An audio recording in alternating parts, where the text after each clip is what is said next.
శ్రీగురుభ్యో నమః హరి ఓం జగతం పితరం వందే పార్వతీ పరమేశ్వరం సర్వదం శ్రీ పార్వతీ పరమేశ్వరానుగ్రహగణాక్షబలసిచ్చర్థం. మన యొక్క స్థితిగతులు కానీ, మనకు జరిగేటువంటి ప్రమాదాలు కానీ, మనకి కాలం కలిసి రావడం కానీ, లేదా ఇతరుల యొక్క ఇబ్బందుల వల్ల కానీ మనం ఆర్థికంగా కృంగి కృషించడానికి కానీ, మన యొక్క ఆలోచన తప్పు మార్గాల్లోకి నడవడం కానీ, ఏదన్నా ఒక స్థలం మీద ఆశ కొద్దీ ధనాన్ని మనం పెట్టినట్లయితే కనుక దాని నుంచి అనేకమైన విపత్తులు మనం గురవుతూ ఉంటాం. కరెక్ట్గా రైట్ చాయిస్లో మనం పెట్టలేకపోయాం, ఇక్కడ పెట్టకూడదు, ఇది కొన్న దగ్గర నుంచే మనకి అనేకమైన ఇబ్బందులు కలుగుతున్నాయి, నేను ఈ స్థలానికి వచ్చిన తర్వాతే అనారోగ్య సమస్యలు పెరుగుతున్నాయి, ఆర్థికంగా రూపాయి నిలవట్లేదు ఈ ఇంట్లో అనేటువంటి అనేకమైనటువంటి ప్రశ్నలు మనం వింటూనే ఉంటాం. ఎందుకు గురువుగారికి జరుగుతాయి, మేము ఎన్ని పూజలు చేస్తున్నా అవ్వడం లేదు అని అంటే,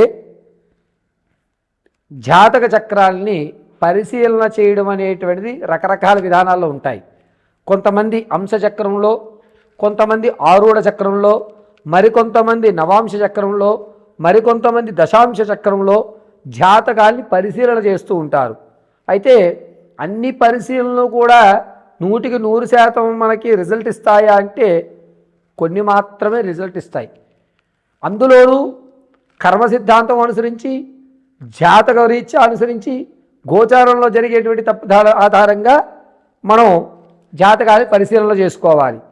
మొట్టమొదటిగా శనీశ్వరుడు, చంద్రుడు, శుక్రుడు ఈ ముగ్గురు కూడా ఎవరితో కలుస్తున్నారు అనేది మనం ప్రధానంగా నిర్ణయం తీసుకోవాలి.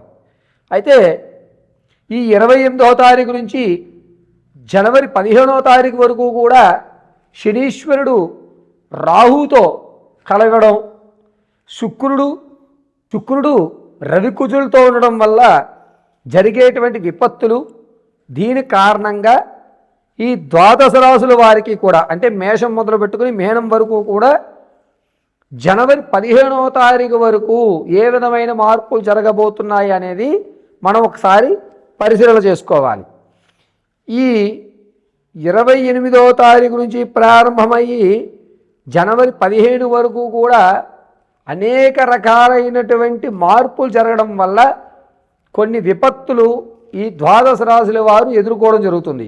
వాటి నుంచి తప్పించుకునేటువంటి మార్గాలు ఏమిటి, ఏ దేవతారాధన చేయాలి, ఏ విధంగా మన ఆలోచన మార్చుకోవాలి అనే విషయాన్ని ఇప్పుడు మనం వివరణగా ఏ రాశి వారికి ఆ రాశిగా మనం పరిశీలన చేసుకుందాం. మకర రాశి వారికి శని రాహువులు కలయిక ఉండడం వల్ల మనోస్థైర్యం పెరుగుతుంది, మీ మీద మీకు ఒక నమ్మకం అనేది ఏర్పడుతోంది. జనవరి 4వ తారీఖు నుంచి 15 మధ్యలో ఖచ్చితంగా మీరు వ్యాపారాలు కానీ లేదా ఉద్యోగ స్థిరత్వం కానీ ఏర్పడుతూ ఉంటుంది. ఈ మకర రాశి వారు అనుకున్న పనులు అనుకున్న సమయంలో పూర్తి చేస్తూ ఉంటారు. పైగా అందరినీ కూడా మీ యొక్క విజయంలో భాగస్వాములు చేస్తూ ఉంటారు. కొత్త కొత్త బంధాలను ఏర్పరచుకుంటూ మీ స్నేహాన్ని ఉన్నతంగా ఏర్పరచుకుంటూ ఉంటారు. మీ మాట, మీ ప్రవర్తన అన్నీ కూడా అందరికీ నచ్చి ఇదివరకు ఇచ్చేటువంటి గౌరవం కంటే ఇంకాస్త గౌరవాన్ని ఇచ్చి, మీరు అనేటువంటి వారి వల్లే అద్భుతంగా ఈ సంస్థలు ఎదురుకు వెళ్తున్నాయని మిమ్మల్ని ఒక గౌరవప్రదమైన స్థానంలో చూస్తూ ఉంటారు. మకర రాశి వారు మీ యొక్క ఆలోచన అనేటువంటిది చాలా అద్భుతంగా ఉంటుంది. ప్రతిదాన్ని యాక్యురేటెడ్గా మీరు అంచనా వేయగలుగుతూ ఉంటారు. డిసెంబర్ 4వ తారీఖు నుంచి ప్రారంభం చేసుకుని జనవరి 2వ తారీఖు వరకు కూడా అద్భుతంగా మీకు కలిసి వస్తుంది. ప్రతి విషయాల్లో కూడా మీ సలహాలనే ప్రధానంగా ఉపయోగిస్తూ ఉంటారు. ఆరోగ్య విషయంలో ఇంతకుముందు ఏదైతే ఇబ్బంది పడుతున్నారో ఆ ఇబ్బంది మళ్ళా పునరుద్ధరీకరమయ్యే అవకాశం ఏర్పడుతోంది. కాస్త మీరు ఆరోగ్య విషయంలో వ్యక్తిగతమైన శ్రద్ధను వహించడం చాలా మంచిది. చర్మానికి సంబంధించి కొన్ని ర్యాషన్స్ అనేటువంటి ఏర్పడుతున్నాయి. అయినా సరే మీరంటూ ఒక నమ్మకంతో మీ జీవితాన్ని కొనసాగించడం జరుగుతుంది. మకర రాశి వారు ఇంతకుముందు మీరు ఏ పనులైతే మా వల్ల కాదు అని ఆపేశారో ఆ పనులు పూర్తి చేయడము, ఆ పనిలో విజయం సాధించడము ఖచ్చితంగా జరుగుతూ ఉంటుంది. ఇక మకర రాశి వారు మీ యొక్క ఆలోచన విధానం అంతా కూడా విభిన్నంగా ఉండడం, ప్రతి దాంట్లోనూ కూడా మీకంటూ ఒక ప్రత్యేకమైన గుర్తింపుని ఏర్పరచుకోవడం చేస్తూ ఉంటారు. రవి, కుజుడు, శుక్రుడు కలయిక ఉండడం వల్ల మీ యొక్క అంచనాలు ఎట్టి పరిస్థితుల్లో తారుమారయ్యే అవకాశం లేదు.